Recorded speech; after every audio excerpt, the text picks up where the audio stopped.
शासकीय प्राथमिक आश्रमशाळा अंबोली, तालुका त्र्यंबकेश्वर, जिल्हा नाशिक येथील प्रवेशोत्सव कार्यक्रम उत्साहात साजरा। शासकीय प्राथमिक आश्रमशाळा अंबोली, तालुका त्र्यंबकेश्वर, जिल्हा नाशिक येथे 15 जून 2026 सोमवारी प्रवेशोत्सव मोठ्या दिमाखात साजरा करण्यात आला।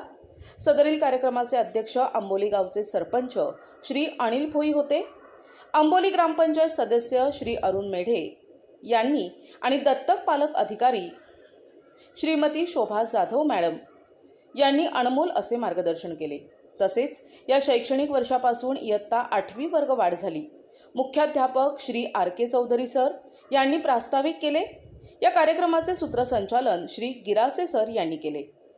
SMC अध्यक्ष श्री सुरेश भोये, श्रीमती शुभांगी पवार, श्री SS खराटे, श्री विपिन गावित, शाळेतील सर्व शिक्षक आणि कर्मचारी वृंद उपस्थित होते।